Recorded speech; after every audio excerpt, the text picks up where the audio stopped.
మెదక్ జిల్లా రామాయణంపేట, నిజాంపేట మండలంలోని ప్రకృతి విలయ తాండవం భారీ నుండి అతి భారీ వర్షాలతో మెదక్ జిల్లాలో భారీ నష్టం. కలెక్టర్ 11 మండలాలలో వర్షాలు, వరదలతో నష్టాలు. 2 మండలాలు 300 మిల్లీలీటర్ల అత్యధిక వర్షపాతంతో వరద ప్రవాహంతో భారీ నష్టం. వరద నష్టం అంచనాలతో తలమునకలైన జిల్లా అధికారులు. రోడ్డు కల్వర్టులు, వంతెనలు చాలా ప్రాంతాలలో కోతకు గురైనవి. తాత్కాలిక మరమ్మతులతో రవాణాను పునరుద్ధరించాలని ఆర్ఎండ్బి అధికారులను ఆదేశించిన జిల్లా కలెక్టర్. నిజాంపేట మండలంలో వరదల కోతలకు గురి అయిన వంతెనలు, రోడ్లు, కల్వర్టుల పరిశీలనలో కలెక్టర్ వెల్లడి. ప్రకృతి విలయ తాండవంలో భారీ వర్షాలు, వరదలతో జిల్లాలో పెద్ద ఎత్తున నష్టం వాటిల్లిందని, రోడ్లు, కల్వర్ట్లు, వంతెనలు తాత్కాలిక మరమ్మతులు చేపట్టి రవాణాను పునరుద్ధరించే దిశగా పటిష్ట చర్యలు చేపట్టామని జిల్లా కలెక్టర్ రాహుల్ రాజ్ అన్నారు. రామాయణంపేట, నిజాంపేట మండలంలో విస్తృతంగా పర్యటించిన కలెక్టర్ ముందుగా రామాయణంపేట నుండి సిద్దిపేట వెళ్లే జాతీయ రహదారి నిజాంపేట మండలం బ్రిడ్జ్ డ్యామేజ్ ను పరిశీలించారు.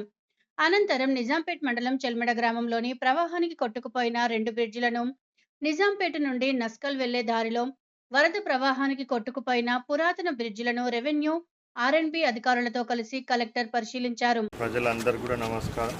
సో మనకి ఒక 3-4 రోజుల క్రితం 27th, 28th రోజు కురిసిన భారీ వర్షాలు, అతి భారీ వర్షాలు కూడా సుమారు ఒక 11 మండల్స్ మన జిల్లా వ్యాప్తం కూడా బాగా ఎఫెక్ట్ అయినాయి.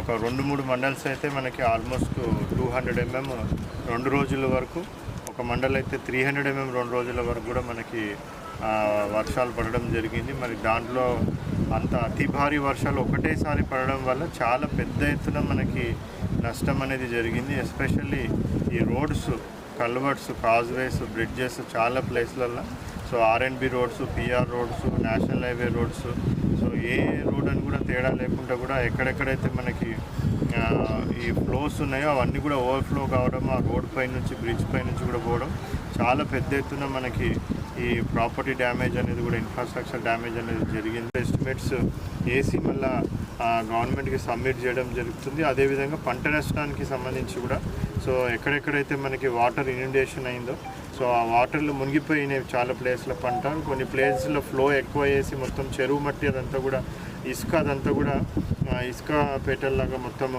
శాండ్ కాస్టింగ్ అంతా కూడా కొన్ని అగ్రికల్చర్ ల్యాండ్స్లలో రావడం జరిగింది. మరి వ్యవసాయానికి సంబంధించి కూడా ఎంతైతే నష్టమైందో అగ్రికల్చర్ ఎక్స్టెన్షన్ ఆఫీసర్స్ అందరినీ కూడా ఫీల్డ్కి వెళ్ళి వెరిఫై చేసి మరి పంట నష్టాన్ని కూడా అంచనా వేయమని చెప్పడం జరిగింది. వాళ్ళు ఆ పనిలో కూడా వాళ్ళు ఉన్నారు. సో ఈ పంట నష్టం కానివ్వండి, ఈ రోడ్లు, bridges, culverts, causeways, PR department, RNB, మళ్ళీ ఎన్హెచ్, వీటన్నిటివి. అదేవిధంగా ఎలక్ట్రిసిటీ కూడా మనకు ఒక 113 విలేజెస్కి కట్ ఆఫ్ అయితే మరి యుద్ధ ప్రతిపాదకైన వాళ్ళందరూ కూడా 24/7 వాళ్ళు మొత్తం వర్క్ చేసి నిన్నటి వరకు, నైట్ వరకు కూడా మొత్తం అన్ని విలేజెస్కి కూడా ధూప్ సింగ్ తాండాతో సహా అన్ని విలేజెస్కి మళ్ళీ వాళ్ళు రీస్టోరేషన్ ఎలక్ట్రిసిటీ చేసినారు.